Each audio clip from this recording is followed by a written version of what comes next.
Shalom, selamat siang. Semuanya dalam keadaan yang baik, amin. Baiklah, hari ini we gonna move to the next series ya. Kalau 2 minggu kemarin kita udah bahas tentang greater than he is, kita udah bahas tentang iblis dan segala siasatnya. Lalu kita juga bahas gimana sih cara meruntuhkan setiap stronghold ya. Stronghold yang ada di pikiran kita. Karena seringkali pertempuran itu terjadinya di pikiran kita.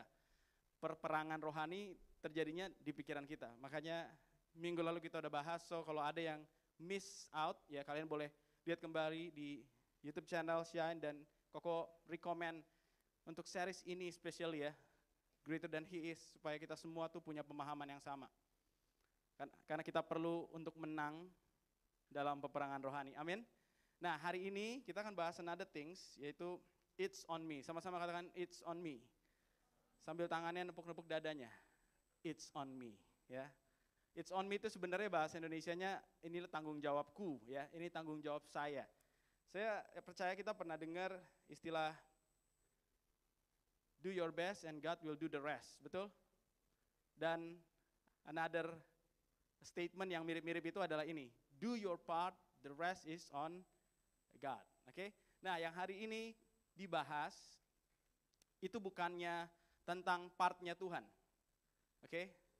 Tapi yang hari ini kita akan bahas sepanjang series ini dan series yang akan dilanjutkan juga di minggu depan oleh C. Angel, semuanya itu ngebahas bagian yang dikasih tanda petik, yaitu your part, atau artinya bagian kita, tanggung jawab kita. Jadi sekali lagi, kalau nanti kamu dengar firman Tuhan ini, bukan berarti kayak Tuhan gak bisa intervensi dalam kehidupanmu, tapi yang kita perlu sepakati di awal adalah Tuhan bisa intervensi, Tuhan juga mau kok intervensi, tapi ada bagianmu dan bagianku yang Tuhan gak akan ganggu gugat.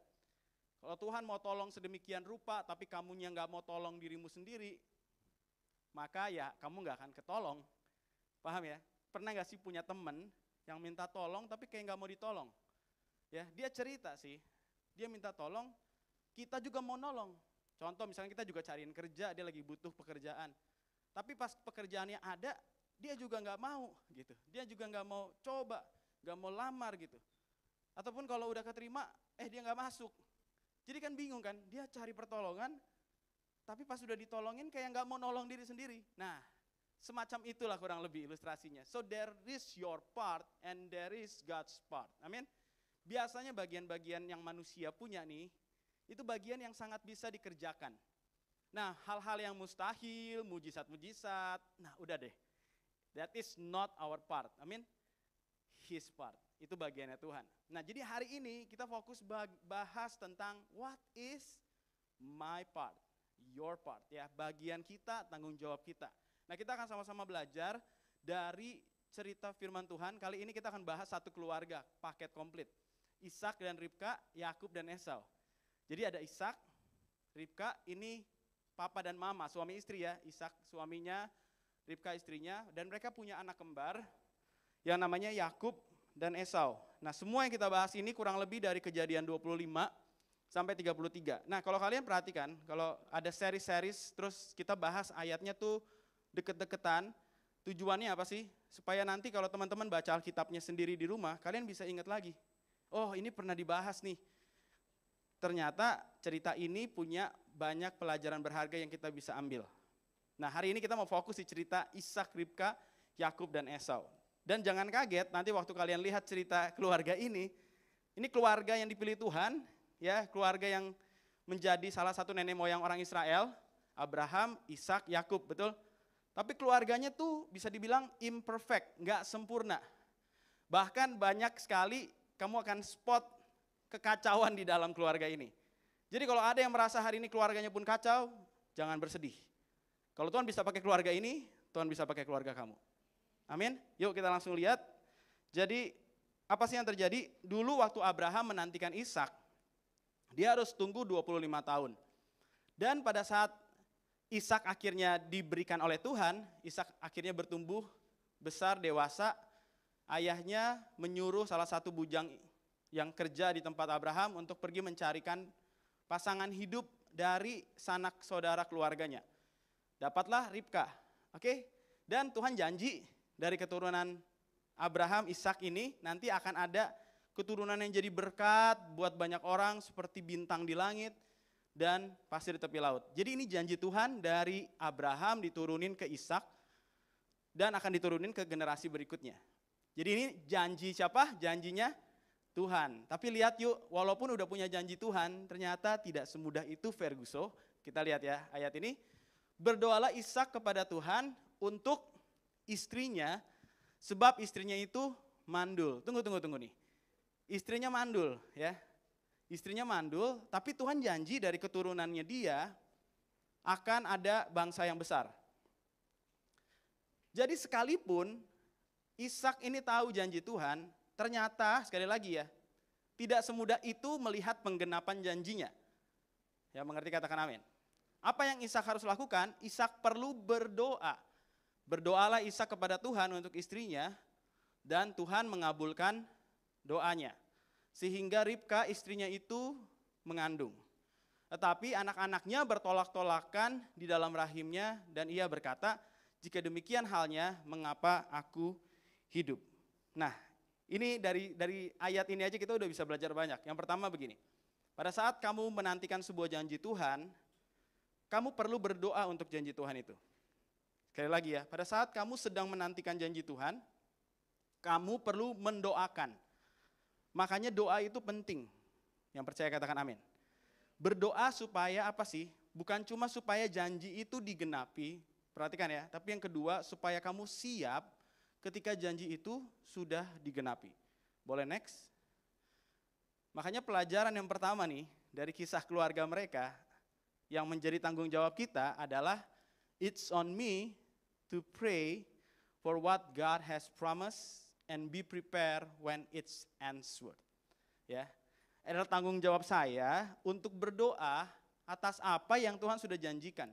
Misalkan Tuhan janjikan nih, kamu pegang janji firman Tuhan, kamu baca Alkitab, terus kamu lihat satu ayat firman Tuhan, ini yang Koko sering gunakan karena ini ayat yang jadi rema buat Koko pribadi ya.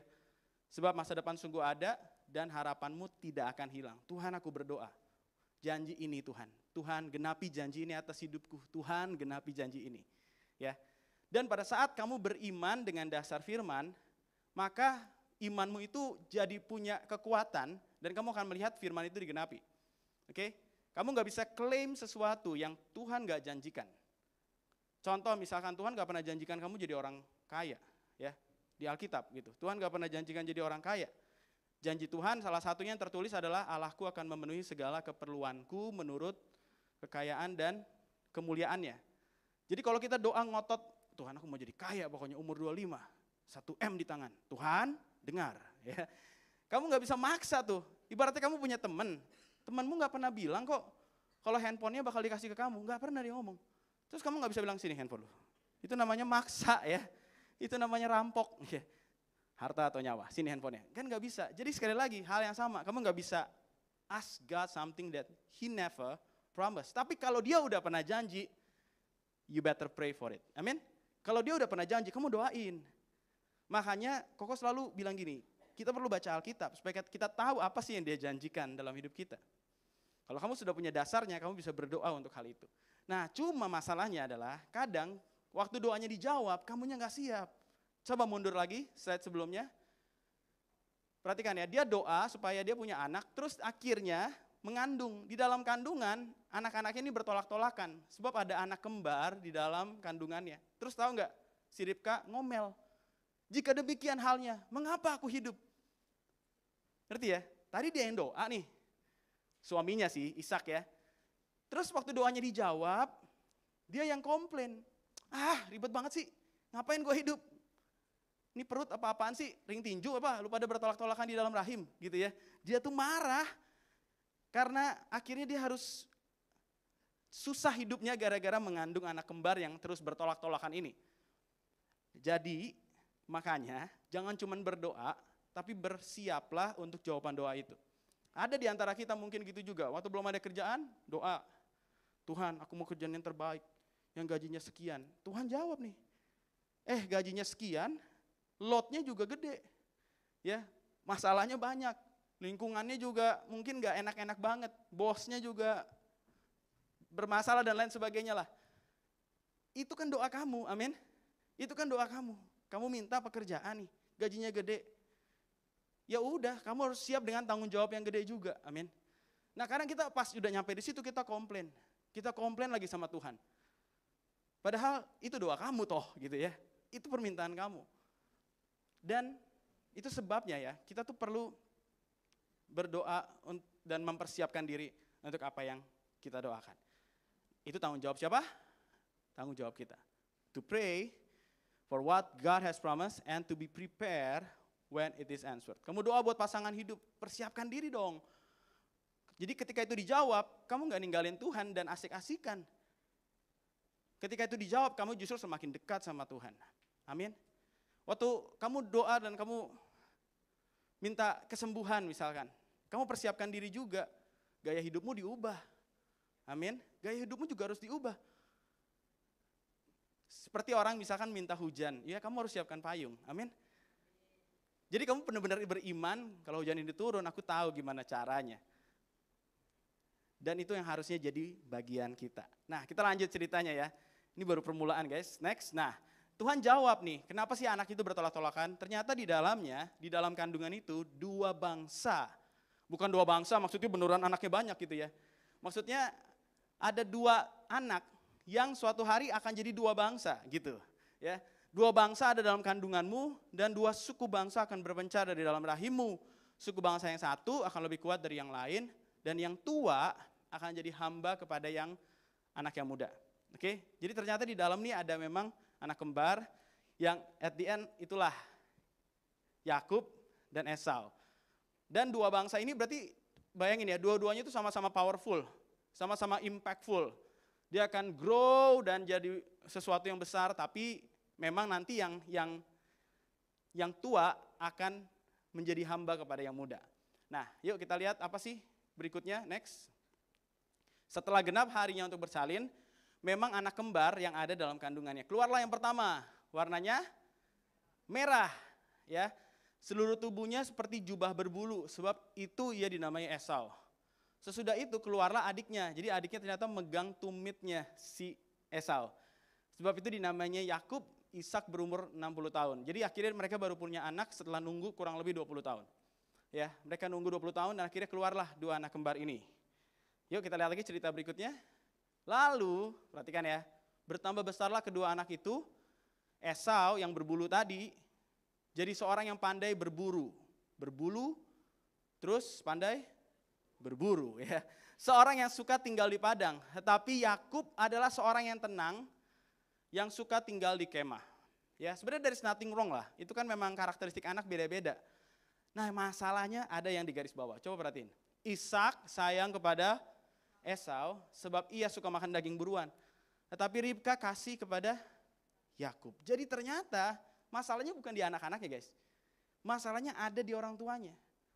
Toh pas mereka lahir kan mereka nggak tahu nubuatan tentang siapa yang akan jadi tuan, siapa yang akan jadi hamba, benar gak? Nah tapi ternyata masalahnya adalah papa mamanya pun punya anak favorit masing-masing. Jadi kasihnya tidak sama gitu. Dan itu pun didasarkan motivasi pribadi. Karena bapaknya suka makan daging buruan, anaknya ini suka berburu, dia jadi lebih sayang. Ini parah, betul gak? Ini mungkin cikal bakalnya broken home nih. Dibanding-bandingin, kamu dong harusnya kayak gini nih, pandai berburu. Papa suka banget daging buruannya dia. Kamu ngapain? Ngaduk kolak aja hari-hari gitu ya. Maksudnya di rumah aja, gak pernah. Mungkin yang satu lagi, yang itu gak pernah pulang, keluyuran terus. Mending yang ini. Bantuin saya di rumah. Mamanya pro yang ini, papanya pro yang itu. Lihat ya, ini cerita keluarga yang dipakai Tuhan untuk menurunkan janji Abraham, Ishak, Yakub, keturunannya itu sampai ke Yesus. Ternyata keluarganya tidak sempurna. Malah parentingnya bisa dibilang berantakan. Ya, nanti kalian akan lihat tambah berantakan lagi setelahnya. Ya, tapi Koko dapat pesan seperti ini. Mungkin di sini kita juga begitu. Amin. Kita juga berasal dari keluarga yang broken home. Bisa jadi pisah, keluarga kita mungkin berpisah atau mungkin enggak. Tapi ya itu tadi, ada perbandingan di dalamnya, ada favoritism di dalamnya. Si A suka yang ini, si B suka yang ini. Pernah dengar kata-kata yang enggak enak dari orang tua kalian? Pernah ngerasa, Kok yang itu dipilih aku enggak? Kok aku ditinggalkan? Dan lain sebagainya. Aku mau bilang begini, your brokenness is not 100% your responsibility. Oke, kamu nggak memilih kok lahir di keluarga berantakan, benar gak? Tapi Tuhan taruh kamu di situ, and it is not your responsibility. Ya, tapi bagaimana kamu meresponi brokenness kamu itu tanggung jawabmu 100%. Ya, to be in the broken family is not your fault. Kalau kamu ada di keluarga yang broken, itu bukan salah kamu. Tapi kalau nanti kamu dewasa dan kamu menciptakan family yang broken, itu salah kamu. Ya mengerti, katakan amin. Kamu gak bisa bilang, oh ini salah bapak mama saya nih. Enggak, karena akhirnya kan kamu bertumbuh. Dan kamu bisa sebagai orang dewasa memutuskan untuk ke depannya kamu mau bangun keluarga yang seperti apa. Nah kalau kamu terus blaming on others, papa mama, kakek nenek, semua, ya gak ada habisnya, benar gak? Itu akan terus terjadi dari keturunan ke keturunan berikutnya, dari generasi ke generasi berikutnya. So you may be in the broken family, but it's not mean that you will have a broken future. Kamu bisa punya broken family, tapi bukan berarti masa depanmu juga ikut broken. Yang percaya boleh katakan amin. Ya, nanti kita lihat apa yang harusnya terjadi. Nah, next. Ceritanya mereka udah agak besar, jadi kalau di sini kok nggak masukin memang di slide. Jadi ceritanya tuh kalian bayangin ya, kan Abraham, Ishak, Yakub dan Esau. Jadi pada saat Ishak punya anak Yakub dan Esau, Abraham tuh masih hidup guys. Kurang lebih sekitar 15 tahun lagi. Jadi momen kejadian 25 ini kurang lebih tuh umurnya Yakub dan Esau diperkirakan ya oleh para orang yang mempelajari tradisi orang Yahudi itu sekitar 15 tahun. Dan kalau kalian baca kejadian 25 di perikop paling atasnya tuh cerita tentang Abraham meninggal dunia. Jadi peristiwa ini diyakini adalah peristiwa di mana Abraham tuh baru saja meninggal dunia. Dan diperkuat dengan apa yang terjadi. Pada suatu kali Yakub sedang memasak sesuatu, lalu datanglah Esau dengan lelah dari padang. Biasa, suka berburu ya kan. Lalu kata Esau kepada Yakub, berikanlah kiranya aku menghirup sedikit dari yang merah-merah itu. Apaan tuh ya kan. Merah-merah itu kalau kamu pelajari, itu adalah kacang merah atau mereka punya istilahnya sendiri sih buat orang Yahudi pada zaman itu. Dan makanan ini biasa dibuat untuk acara-acara kedukaan. Perhatikan ya, makanan ini dibuat untuk acara-acara kedukaan. Dan biasanya diberikan kepada keluarga yang sedang berduka untuk menghibur. Jadi dia lagi masak itu dan Esau lihat, Esau mau. Nah yang terjadi berikutnya, tetapi kata Yakub, jualah dahulu kepadaku hak kesulunganmu. Karena yang lahir duluan adalah Esau. Ya, Esau ini punya hak kesulungan. Nanti kita jelasin apa sih artinya hak kesulungan. Tapi di sini Yakub tricky ya. Yakub tuh namanya juga artinya penipu, deceiver. Terus dia tuh bilang jual dulu hak kesulunganmu. Lihat ya, gara-gara memang papa mamanya udah favoritisme satu sama lain, gak heran mereka berdua tuh suka bertabrakan ya, berantem gitu. Jadi mereka nih, ini yang terjadi. Jual dahulu kepadaku hak kesulunganmu. Terus Esau dengan gampangnya ngomong gini, sebentar lagi aku akan mati. Mungkin, kemungkinan besar Esau ngomong gini karena mereka itu sedang dalam keadaan berduka. Ingat ya, Abraham baru aja meninggal. Buat apa gunanya hak kesulungan itu? Terus kata Yakub, bersumpahlah dahulu kepadaku, maka bersumpahlah ia kepada Yakub dan dijualnyalah hak kesulungan kepadanya, ditukar sama apa? Yang merah-merah tadi, oke? Nah, apa sih hak kesulungan? Hak kesulungan itu hak yang dimiliki oleh anak yang lahir pertama. Dan di zaman itu tradisi mereka adalah anak sulung ini berarti punya dua hal. Yang pertama dia akan dapat double portion. Ya, dia akan dapat double portion. Jadi kalau nanti bapaknya udah nggak ada, ya, pas pembagian harta, anak nomor 1 dapat 2 kali lebih banyak dari yang lain. Double portion bicara soal apa sih? Berkat. Secara materi, harta bapaknya akan turun 2 kali lipat lebih banyak dibanding saudara-saudara yang lain. Dan juga otoritas. Tapi ternyata nggak cuma double portion atau berkat, itu juga datang dengan right of succession, artinya hak untuk meneruskan. Jadi penerus, ya, jadi penerus keluarga. Jadi ada tanggung jawab di dalamnya. Bahkan nggak cuma tanggung jawab secara jasmani, juga dia harus jadi pemimpin secara rohani.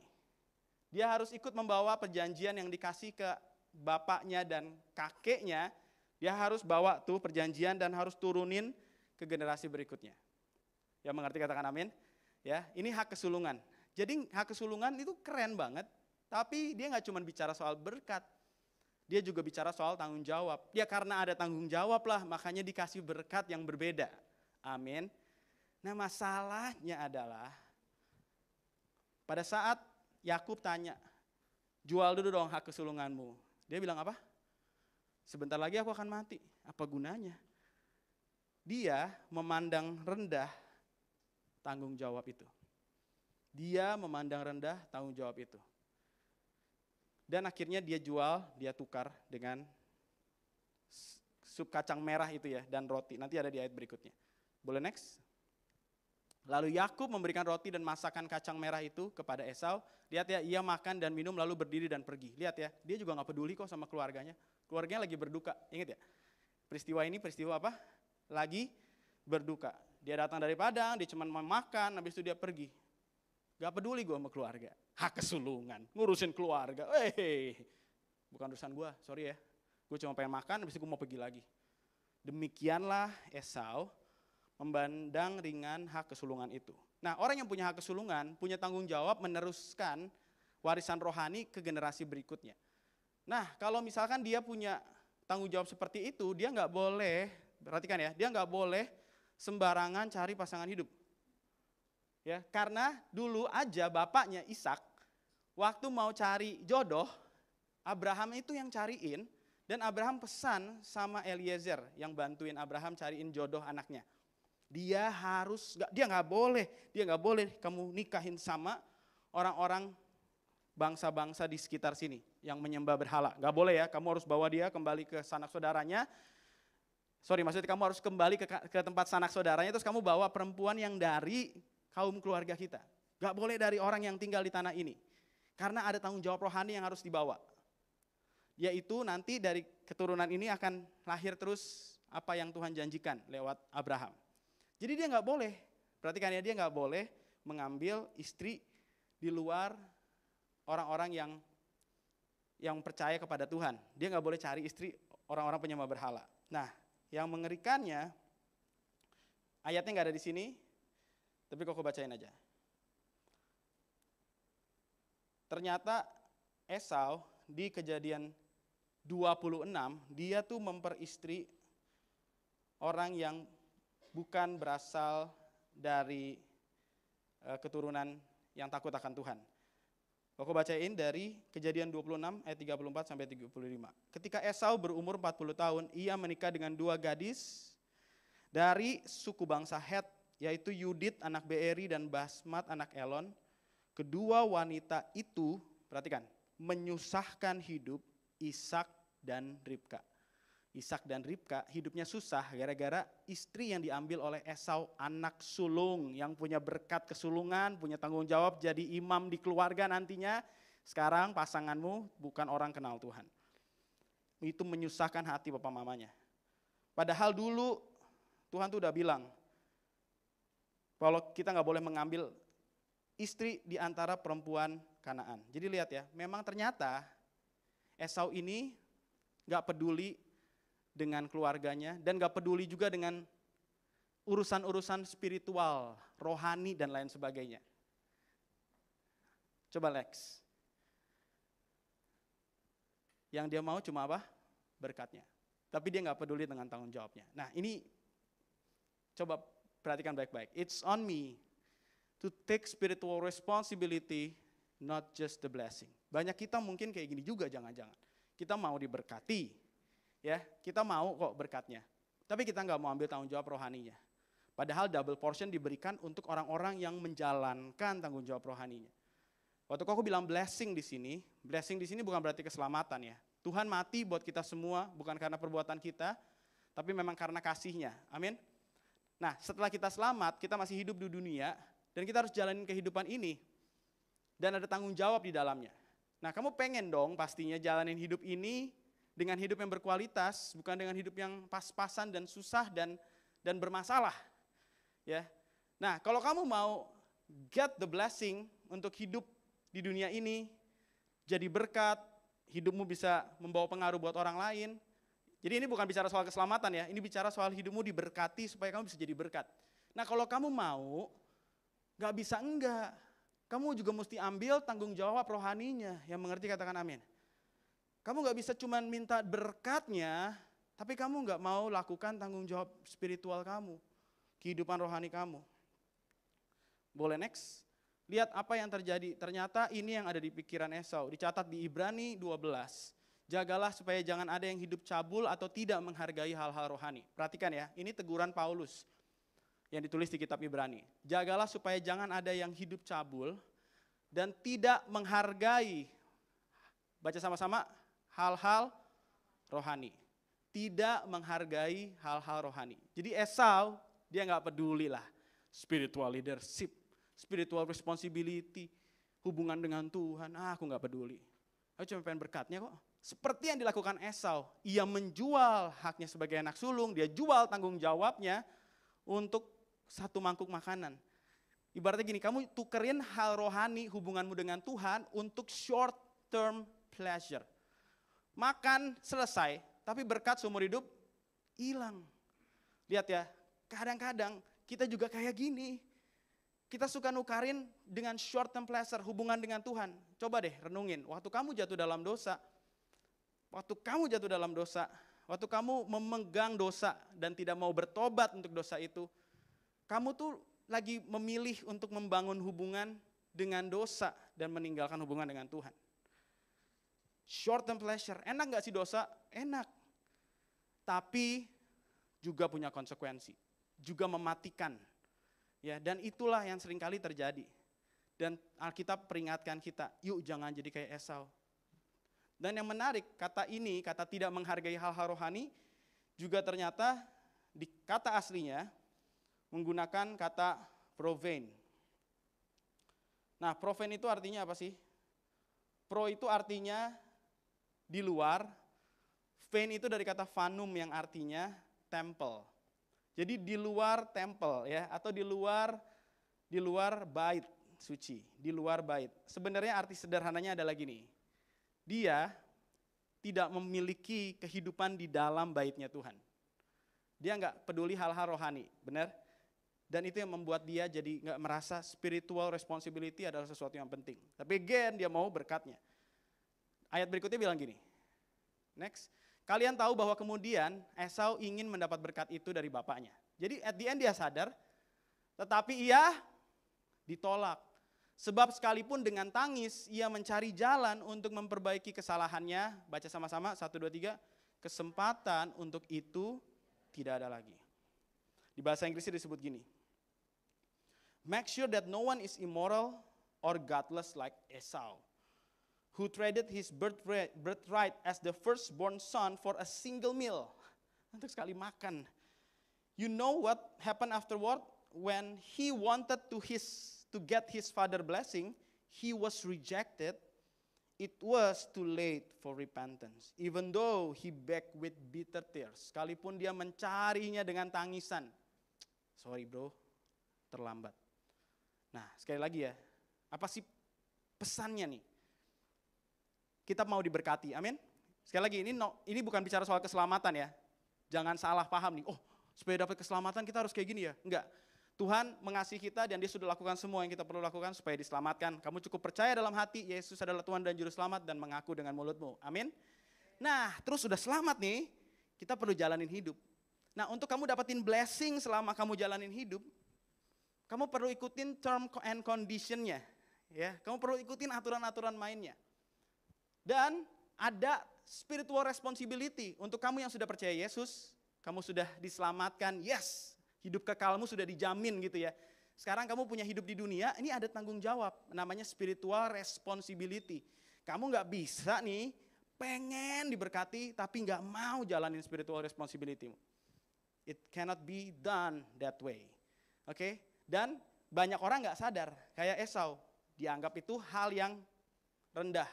Dia anggap itu hal yang gak terlalu penting lah. Gak terlalu penting. But one day Esau sadar. Waktu dia sadar, ya Tuhan, aku mau balik Tuhan. Aku mau balik. Tolong kasih aku, apa itu respons spiritual, apa tadi? Spiritual apa? Responsibility. Ya udah, apa itu responsibility-nya? Apa yang Tuhan mau? Aku lakukan. Sorry bro, udah dikasih sama yang lebih menghargainya. Jadi kalau kamu lihat dia jadi bangsa yang lebih kuat, kamu jadi bangsa yang lebih, ya karena kamu memang from the beginning kamu udah despise it. Next, makanya aku bilang begini, you are free to make whatever choice you want. Kamu bebas deh. Kan kita punya free will. Kamu bebas untuk membuat keputusan apapun itu. Kamu mau dendam, terserah. Kamu mau marah, kamu mau dosa. Kamu mau dosa silakan, ya. Itu kan free will, gak ada yang tahu kan. Tapi lihat ya, you cannot free from the consequences of your choice. Suatu hari konsekuensi itu akan datang. Kamu bebas mau ngapain aja, tapi kamu gak bisa bebas dari konsekuensi. Dia akan kejar kamu dan datang di saat waktunya tiba. Tapi yang kau suka ya, ada satu ayat di firman Tuhan yang bilang begini, Tuhan tidak membalaskan kita setimpal dengan dosa kita. Berarti gini nih, coba ya bayangin ini timeline ya. Ini hari ini, itu hari esok. Atau hari yang akan datang lah. Kamu berdosa hari ini nih, Tuhan tuh gak langsung jeder gitu. Datengin konsekuensi, ya, dan datengin konsekuensi yang setimpal. Jadi kalaupun kamu dapat konsekuensinya tuh sudah didiskon. Ya, kau kasih ilustrasi misalkan gini, kamu nipu orang 10 juta, ya. Terus, kalaupun datang konsekuensi nih, kan kata-katanya gini, tidak setimpal dengan pelanggaran kita. Dia tuh gak akan buat kita tuh kena hal yang sama, asal kita bertobat. Amin. Tapi kalau kamu gak bertobat nih, nantilah unrepentant, gak mau bertobat, nantilah. Oke, I don't care. Firman Tuhan kan bilang gak boleh. Bodoh amat. Hidup gua, I have a free will to choose what I want to do. Ya, diam ya. Kamu bisa terus lakukan kayak gitu. Di momen ini konsekuensinya datang, terus kamu mau balik, it's too late. Amin. Jadi kalau hari ini kamu dengar firman ini, jangan keraskan hatimu. Kok nggak tahu dosa apa sih yang kita pegang sekarang? Ya. Tapi kalau kamu dengar hari ini, Tuhan sayang sama kamu. Dia nggak mau konsekuensinya keburu datang, and it's too late. Dalam hubungan kita jatuh dalam dosa seks. Nggak terjadi apa-apa, terjadi lagi terus nggak bertobat, terjadi lagi terus nggak bertobat, terjadi lagi terus nggak bertobat. Satu titik nih, kamu hamil. Satu titik itu terjadi, you cannot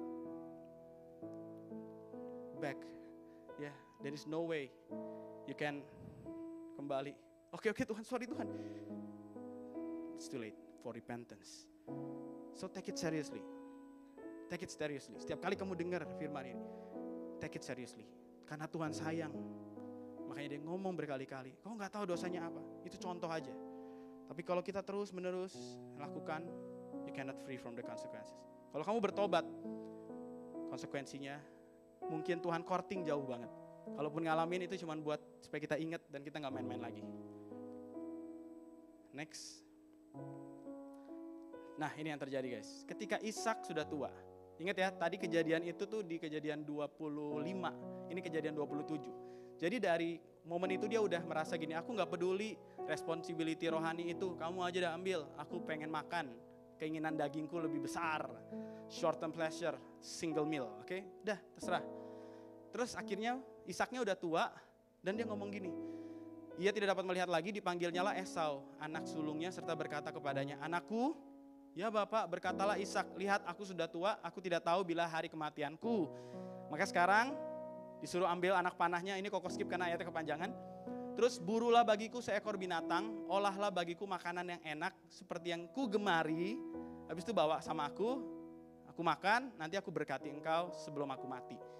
Nah dari awal, anak-anaknya gak tahu kok siapa yang akan lebih hebat, siapa yang akan jadi hamba. Yang tahu siapa? Papa mamanya. Lihat ya, ada satu masa di mana Ishak ini kayak insist, ngotot gitu. Udah jelas-jelas Tuhan pilih yang lebih muda kan. Dan udah jelas-jelas anakmu ini nikah sama orang yang bukan dari keturunan takut Tuhan, tapi dari pagans, penyembah berhala. Dua istrinya menyusahkan hidupnya, udah gitu tetap ngotot. Ini berkat gue mau kasih nih. Gimana dia jalanin warisan rohani itu dan terusin ke anaknya selanjutnya. Hidup keluarganya aja berantakan. Tapi nggak tahu gimana, Ishak tuh tetap maksa. Dan kalian tahu dia lakukan ini secara diam-diam. Jangan sampai istrinya tahu. Makanya di sini kalau kalian baca nanti tuh istrinya ternyata overheard, kedengeran. Karena dia lakukan diam-diam. Kalau dia nggak merasa ini hal yang salah, dia harusnya nggak perlu diam-diam, benar gak? Jadi Ishak nih lihat ya, aduh God. Makanya Alkitab ini isinya bukan orang-orang sempurna guys. Tapi bukan berarti kita juga disuruh ngelakuin hal-hal bodoh semacam ini. Justru kita punya firman ini supaya kita belajar dan gak ngulangin lagi. Baik kamu jadi orang tua, baik kamu jadi anak, amin. Dan dia lakukan diam-diam, istrinya lebih pintar lagi. Istrinya dengar, kok gak masukin ayatnya kepanjangan. Istrinya dengar, langsung istrinya panggil ini. Yakub sini Yakub. Sekarang kamu cari baju abangmu yang banyak bulunya supaya baunya juga bau abangmu. Nanti mama masakin masakan kesukaan papa, kamu datang terus kamu bilang kamu Esau. Nanti kamu akan diberkati. Nah singkat cerita lah, dibuatin kan buru-buru nih sebelum si Esau balik. Esau juga pasti semangat ya gak? Habis ini gue diberkati nih. Tuh kan lihat ya, dia mau berkatnya, tadi tanggung jawabnya despise. Menganggap remeh hal-hal rohani. Terus singkat cerita Yakub akhirnya berhasil menipu guys. Sampai si Ishak bilang gini, suaranya suara Yakub. Tapi badannya kan matanya kan udah kabur ya. Tapi badannya badan Esau.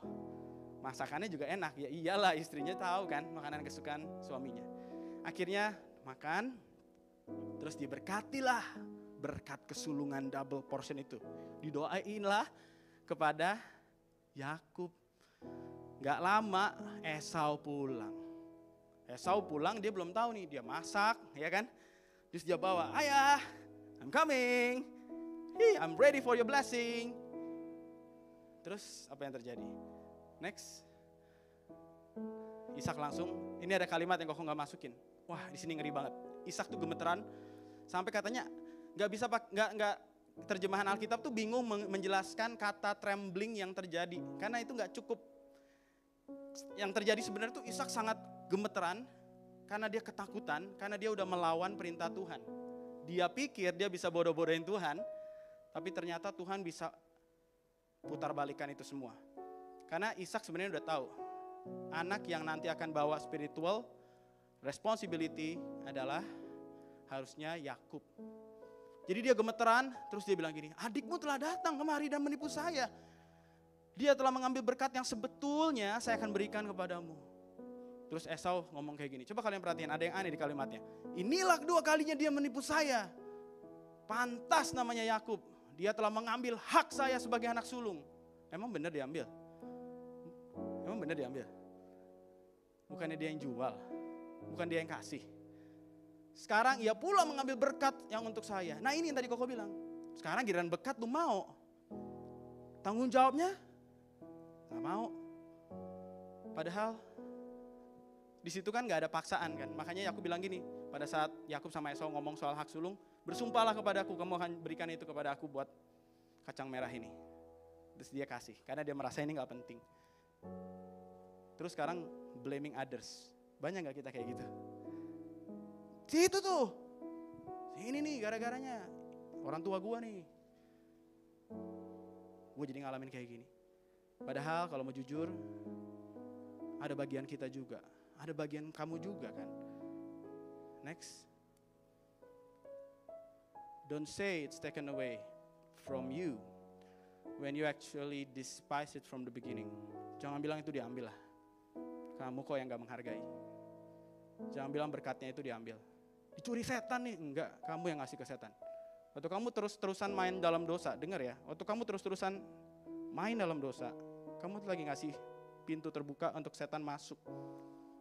Setan tuh gak akan masuk kalau pintunya gak dibuka. Jadi jangan salahin, oh diambil setan, you give it away. You keep sinning, kamu terus berdosa, you open the doors. Iblis ambil. Sampai kamu sadar, sekarang gue gak punya apa-apa, baru kamu balik. It's too late bro, it's too late. Konsekuensinya udah keburu datang. So it happened. Kok apakah di sini cuma Esau yang salah? Ishak juga salah, Ribka juga salah. Ribka coba bantuin Tuhan, ya kan? Dia bohongin suaminya dan dia suruh anaknya bohong sama bapaknya sendiri. Lihat ya, betapa tidak sempurnanya keluarga ini. Dia pun salah. Koko percaya gini ya, dari komentar yang Koko baca ya, seandainya dia nggak nipu pun, Tuhan tuh akan atur sedemikian rupa, sampai berkat tuh akhirnya jatuhnya ke Yakub juga. Tapi gara-gara dia mencoba membantu Tuhan, mencoba menggenapi gitu ya. Oh kayaknya caranya gini, dengan cara-cara yang salah, ujung-ujungnya konsekuensi datang, bener gak? Hubungan mereka jadi hancur nih, antara Yakub dan Esau. Kalian tahu Abraham punya istri Sarah, katanya mau punya anak nih, anak perjanjian. Terus Sarah mencoba membantu Tuhan. Mungkin bukan sama aku kali punya anaknya, mungkin sama Hagar. Aku punya pembantuku nih, yang bantuin aku. Nih kamu tidurlah sama dia, nanti anaknya anggaplah itu keturunan kita. Siapa suruh? Gak ada yang suruh kok. Coba bantuin Tuhan, coba menggenapi, caranya salah coy. Dan akhirnya Hagar punya anak Ismail, Ismail ini jadi musuhnya seluruh keturunan Israel. Makanya dia pun salah, dan setiap salah ada konsekuensi. Mau balikin waktu, gak bisa, it's too late. Jadi itu bagiannya. Dan Ishak salah gak kok di sini? Salah. Ya karena dia ikut nipu kan, dia implementer, dia pelaku utama. Yang buat skenario mamanya gitu ya. Produsernya mamanya gitu, sutradaranya mamanya, dia pemeran utama. Salah juga. Dan kalian lihat gak? Gara-gara kesalahan nipu ayahnya untuk paksa dapat berkat yang sebenarnya memang ujung-ujungnya sudah dijanjikan buat dia. Kalau kalian baca nih dari Kejadian 28, 29, 30, 31, itu cerita gimana Ishak tuh harus kerja keras, menderita, ditipu, karena dia dulu nipu, ingat? Papa mertuanya nipu dia juga, dia ngalamin semua kesulitan dalam hidupnya. Sampai dia ngomong begini.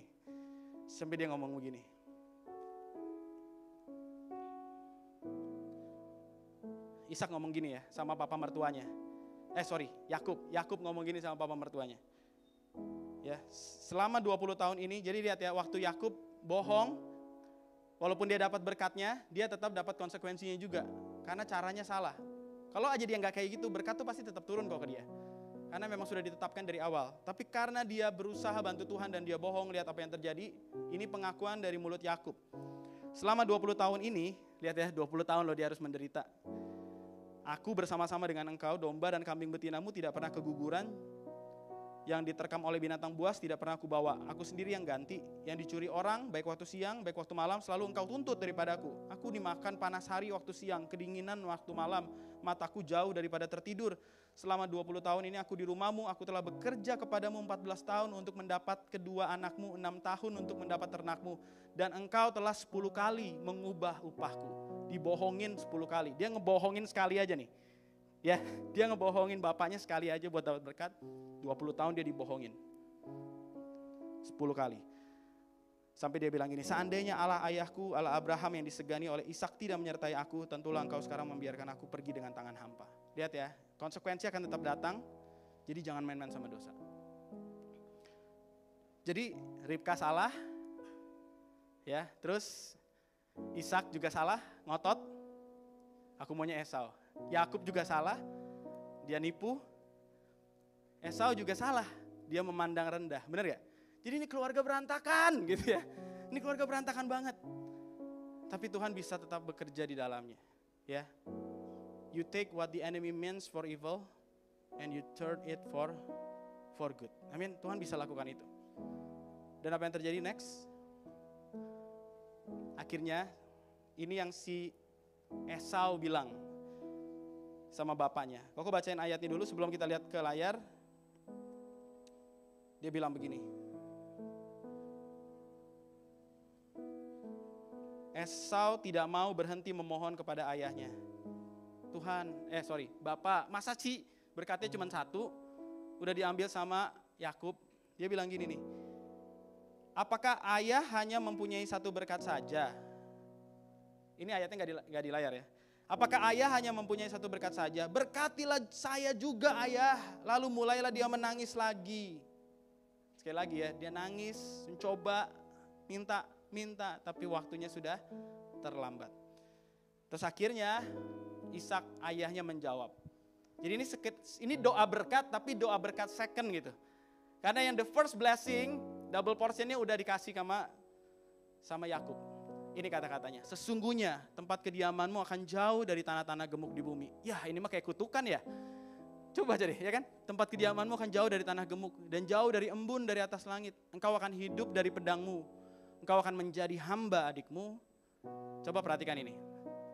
Tetapi akan terjadi kelak apabila engkau berusaha sungguh-sungguh, maka engkau akan melemparkan kuk itu dari tengkukmu. It's on you sekarang, amin. Oke, sekarang berkatmu udah gak ada, it's too late. Tapi kalau kamu berusaha sungguh-sungguh, kalau kamu bertobat sungguh-sungguh, kalau kamu cari Tuhan sungguh-sungguh, do your spiritual responsibility sungguh-sungguh, kamu akan lihat akhirnya kuk itu dilemparkan dari kamu. Kamu gak terus-menerus dalam keadaan seperti ini. Menarik banget, Amplified Bible tulisnya kayak begini, next. But you shall live by your word, serve your brother. However, it shall come to pass when you break loose. Waktu kamu break loose, waktu kamu bisa break free. Dari mana? Coba perhatikan. From your anger and hatred. Dari rasa marah dan benci. Karena di momen itu dia tuh sangat benci sama saudaranya Yakub. Bahkan ditulis begini. Esau membenci Yakub karena ayahnya telah memberikan berkat kepada adiknya. Terus dia bilang begini, pikirnya tidak lama lagi ayah meninggal dan sehabis kita berkabung, Yakub akan saya bunuh. Ini Esau. Dari momen itu dia benci sama Yakub. Dan dia bilang nanti kalau papa udah gak ada, gua bunuh lu ya. Gua bunuh. Ada anger, ada hatred. Dan berkatnya Ishak yang waktu diberikan kepada Esau itu ada term and conditionnya. Kamu akan lepas semua perhambaan ini. Kamu juga akan jadi bangsa yang diberkati kok. Tapi kamu harus make right response. Kamu harus lepasin rasa marah kamu itu. Kamu harus lepasin kebencian kamu itu. Kamu harus lepaskan pengampunan itu. Yang mengerti katakan amin. So, apa yang harus kita lakukan? Next, apa pelajarannya? It's on me to give right response and make right decision. Sekarang mungkin kamu gak ada dalam situasi yang baik.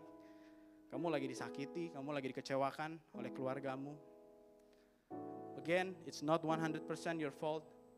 Tapi how you respond to it is 100% your responsibility. Make sure, kalau kamu mau bebas dari semua tekanan hidupmu sekarang, you have to break loose. Amen.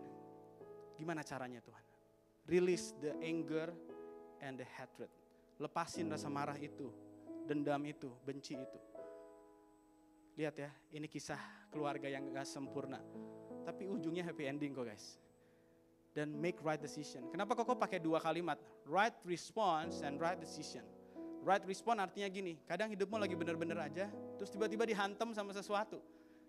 Ya, pas masalah itu datang, make sure respon kamu gak salah. Kamu gak marah sama Tuhan, kamu gak nyalain Tuhan. Do not attack the wrong enemy. Tuhan itu bukan musuh kamu. Kalau kamu marah sama Tuhan, kamu yang makin rugi. Ya, ada satu hal yang menarik. Waktu kamu belajar soal selengkap senjata Allah, di situ tuh ada semua dari ketopong keselamatan, pedang, baju zirah, ikat pinggang. Tapi gak ada satupun yang menyebutkan tentang perlindungan di bagian belakang. Ya, baju zirah itu di bagian depan. Kenapa? Waktu kamu berperang, kamu harusnya attack your enemy. Tapi kalau kamu mulai marah, kamu tuh kayak balik badan. Dan kamu marah sama Tuhan, iblis gampang hancurkan hidup kamu. Yang mengerti katakan amin. Tapi kalau kamu berperang melawan musuh, kamu ada di pihak Tuhan, God watch your back. Amin. Tuhan jagain kamu. Belakang kamu gak ada perlindungan, tapi ada Tuhan di situ. Amin. Jadi do not make wrong response. Jangan buat keputusan-keputusan yang salah. Tinggalin Tuhan dan lain sebagainya. Do not blame others. Ya kayak Esau awal-awal emosinya gitu kan. Waktu terjadi dia marah. Emang penipu nih orang nih, kurang ajar adik gue bunuh lu. Padahal dia sendiri juga awalnya menganggap sepele berkat kehidupan rohani. Hal-hal rohani dianggap sepele. And make right decision. Apa sih maksudnya kalau make right decision? Mungkin sekarang hidupmu adem-adem aja. Baik-baik aja nih. But please make right decision. Jangan tunggu masalah datang baru bikin right decision. Apa yang bisa kamu perbaiki hari-hari ini? Kehidupan rohanimu apa nih? Kehidupan studimu apa yang perlu diperbaiki? Kehidupanmu dengan keluarga Apa yang perlu diperbaiki? Setiap aspek coba kamu lihat. I want to make right decision because it's on me, on my responsibility untuk lakukan bagianku. I will do my part and the rest is on God. Yaitu lakukan bagianmu. Do your part, make right decision. Oke, aku mau belajar benar-benar. Aku mau kerja sungguh-sungguh. Aku gak mau keenakan. Aku udah kuliah, aku mau kuliah benar-benar. Aku gak mau pacaran dulu. Make right decision. Karena aku harus ada yang kufokuskan. Aku mau selesaikan sekolahku dulu. Aku lemah banget. Rohaniku berantakan. Aku gak mau gara-gara aku pacaran justru aku jatuh dalam dosa. I want to make right decision. Aku mau ikut cool. Aku gak bisa sendirian. Selagi aku sendirian dan terus menerus begini, aku makin kena influence yang menghancurkan aku. I have to have another circle of faith. Teman-teman yang punya iman dalam Tuhan. Make right decision. Aku mau dimuridkan. Make right decision. Amin. It's on us. It's on me. It's on you. Next. Nah, ini happy endingnya guys. Ya, memang gak ditulis detailnya. Yang ditulis detailnya adalah cerita bagaimana Yakub diproses selama 20 tahun, ditipu Laban 10 kali, menderita segala macam. Itu bagian dari konsekuensi yang dituliskan di Alkitab tentang Yakub. Oke. Nah, satu ketika Yakub sekarang sudah diberkati. Janji dan berkat yang diturunkan sama Ishak tadi mulai tergenapi. Terus dia pergi, waktu dia pergi ternyata dia dengar ada rombongan Esau datang ke arah dia. Dia takut. Kalau nanti baca ya sendiri di Kejadian 31, 32, 33. Apa yang terjadi? Yakub menyusun barisan. Yang paling depan keluarganya dari gundiknya. Dia tuh nikah sama 4 istri. Jadi gundik nomor 1, gundik nomor 2, istri nomor 2, istri nomor 1, habis itu baru istri yang kedua nih, si Rahel. Jadi dari yang paling, tanda kutip ya, paling dia gak sayang, ibaratnya gitulah. Sampai yang paling dia sayang. Jadi kalau misalkan terjadi sesuatu nih, dia bisa kabur. Ya. Jadi keluarganya diurutin. Terus pas keluarganya datang menghadap si Esau, dikasih banyak harta-harta, benda-benda buat kasih ke Esau. Kenapa? Takut. Ingat ya, Esau terakhir dicatat di Alkitab, bapak meninggal, gue bunuh lu ya. Jadi dia pas mau ketemu nih dia bersusah hati. Sampai akhirnya Kejadian 32. Gak ada di sini. Semua rombongan udah nyebrang, tinggal dia seorang, dia gak mau nyebrang. Dia masih di situ. Terus malam itu tiba-tiba malaikat Tuhan datang. Singkat cerita, dia bergulat ya, wrestle with God. Terus Allah memukul pangkal pahanya. Tahu nggak kenapa pangkal pahanya? Karena dari dulu Yakub selalu lari, nipu, nggak mau tanggung jawab, lari. Terus sama Laban juga dia lari, sampai Laban tuh kejar. Jadi dia udah kebiasaan, solusinya jalan ninjaku adalah lari. Setelah ku seberangkan nih semua keluargaku, maybe it's time to be a ninja, ya kan? Dia mau lari, tapi dia nggak bisa lari. Dipukul pangkal pahanya sama Tuhan, terus akhirnya dia pegang erat-erat nih, malaikat Tuhan yang adalah Tuhan itu sendiri. Aku gak akan lepasin kamu sebelum kau berkati aku. Terus Tuhan bilang ini, mulai hari ini namamu bukan Yakub, namamu Israel. Itulah awal mulanya Israel itu ada. Yakub penipu, Israel itu artinya pangeran Allah. Lihat ya, Tuhan ganti identitasnya waktu kamu bergantung sepenuhnya sama Tuhan dan gak bisa ngandalin kekuatan kamu sendiri. Dengan gara-gara itu dia jalan itu kayak pincang. Terus dia datang nih, akhirnya dia ikut nyebrang. Terus dia lihat rombongan pertama aman, kedua aman ya. Istri pertama, wih selamat, aduh habis ini gua. Terus dia datang, ini yang terjadi. Ya, jadi apa yang terjadi? Koko bacain dulu ya, karena ayatnya kepanjangan, koko bacain dulu. Ini sweet banget deh. Dia bilang begini, then Jacob looked up and saw Esau coming with his 400 men. Jadi Esau nih kalau emang maksudnya baik-baik aja, kenapa datangnya sama 400 orang, ya gak? Makanya gak heran dia takut. So he divided the children among Leah, Rahel, and to his servant. Dia bagi-bagi rombongan tadi. Then Jacob went on ahead.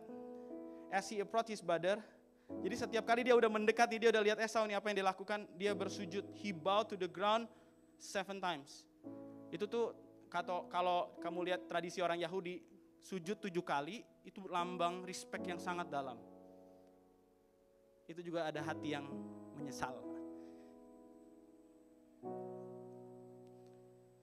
As he approached his brother, he bowed to the ground 7 times before him. Then Esau ran to meet him and embrace him. Lalu Esau lari ke dia. Dan kebayang ya scene itu ya. Esau lari. Wah, gue mau diapain nih? Tapi apa yang terjadi? Esau run to meet him and embrace him. Dia dipeluk sama Esau. Yakub dipeluk sama Esau. Threw his arm around his neck and kissed him. And they both wept. Dan mereka berdua nangis. Wow. Kalau kamu baca Alkitab, kamu gak ketemu apa sih yang terjadi selama itu. Selama Esau marah, sampai kok akhirnya Esau bisa begini. I don't know. Alkitab gak ceritain. But I believe somewhere along the way, Esau bertobat. Amin. Dia melepaskan marahnya. Dia lepaskan pengampunan.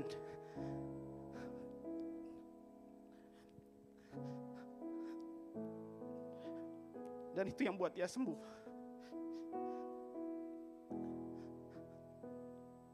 Dan kalian lihat, dia gak kekurangan berkat. Waktu Yakub bawa semua benda-benda barang-barang itu, kalian lihat ya, dia tuh kasih harta-harta itu supaya apa? Supaya hati Esau abang ini lembut. Aku udah bohongin kamu nih.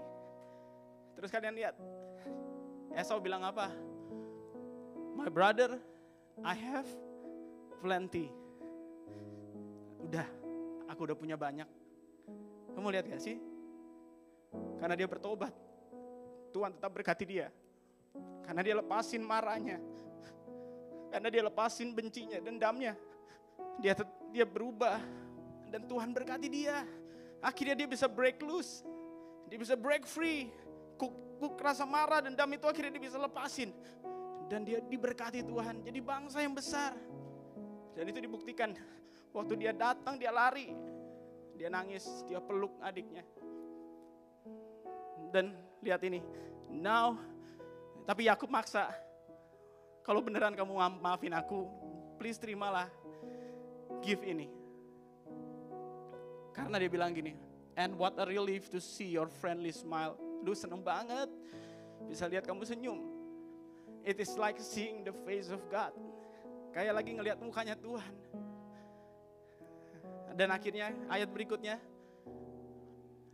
Esau bilang, oke, sebagai sign aku beneran udah maafin kamu, aku terima. Boleh mundur ke ayat tadi. Coba perhatikan kalimat ini. What a relief to see your friendly smile. It is like seeing the face of God. Ngelihat wajah kamu yang gak marah, malah senyum. Sebagai tanda kamu sudah lepasin pengampunan sama aku. Itu kayak ngelihat wajah Tuhan. Itu kayak lihat wajah Tuhan. Amin.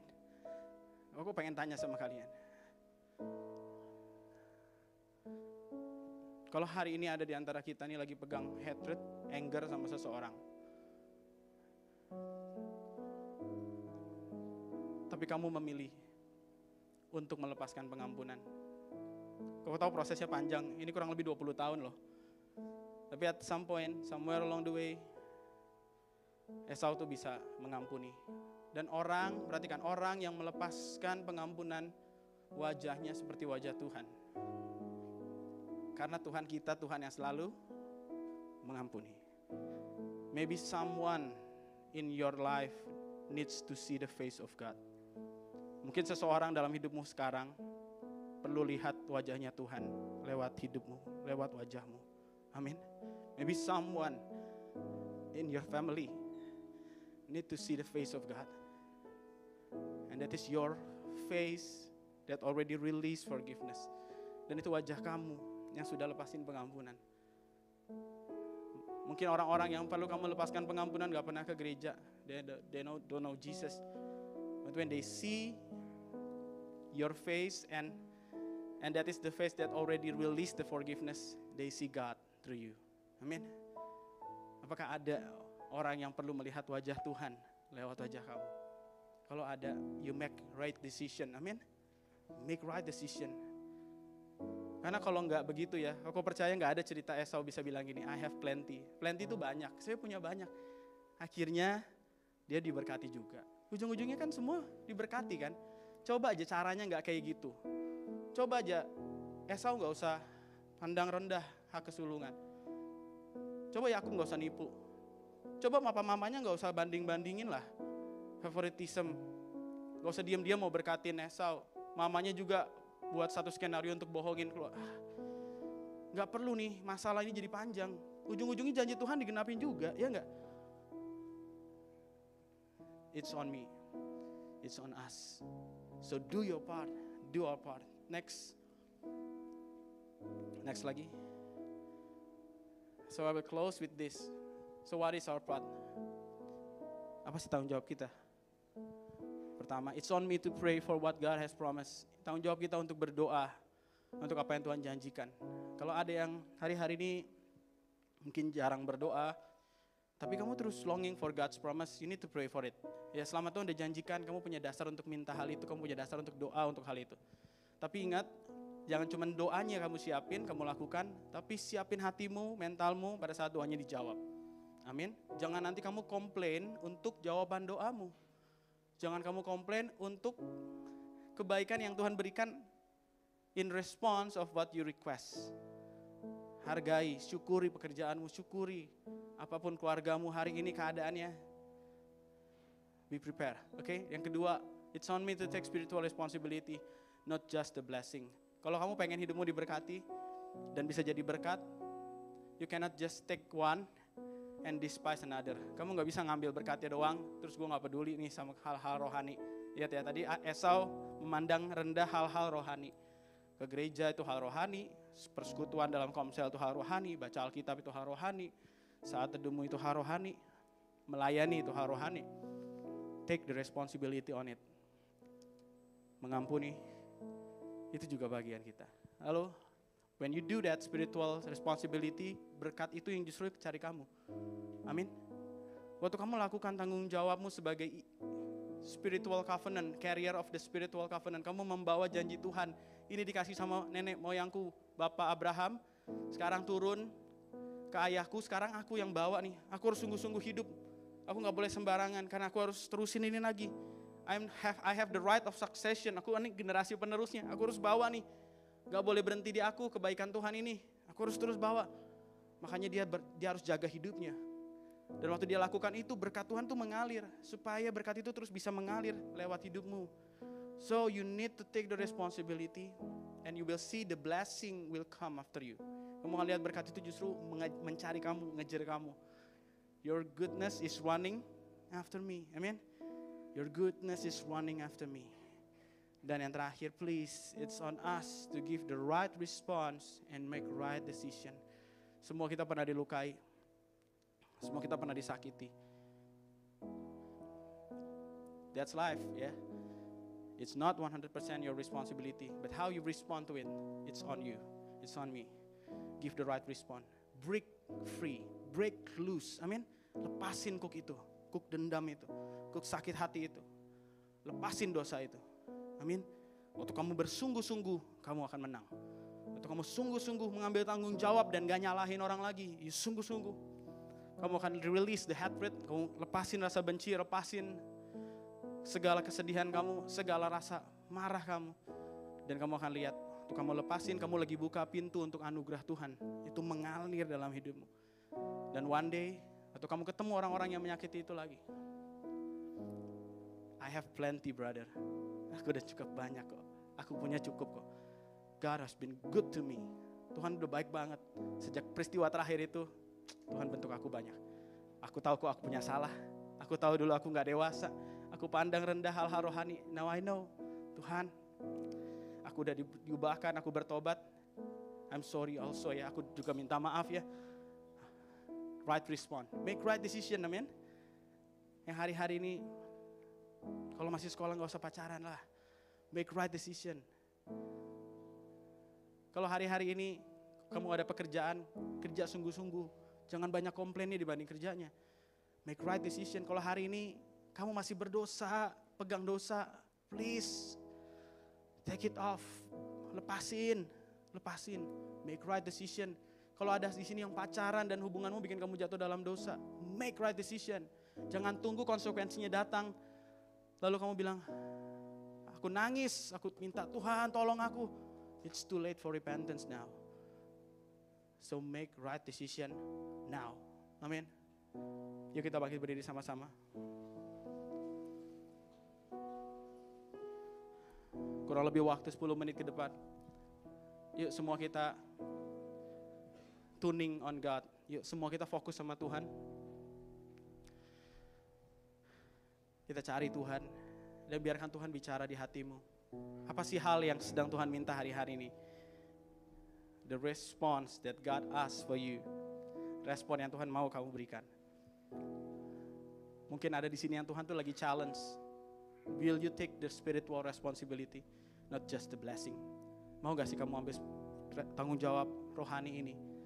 Gak cuma cari berkatnya terus. Ambil yuk tanggung jawabnya. Mulai doain yuk. Apa yang Tuhan janjikan. Siap-siap yuk kalau itu dijawab. Jangan sampai kamu komplain. Amin.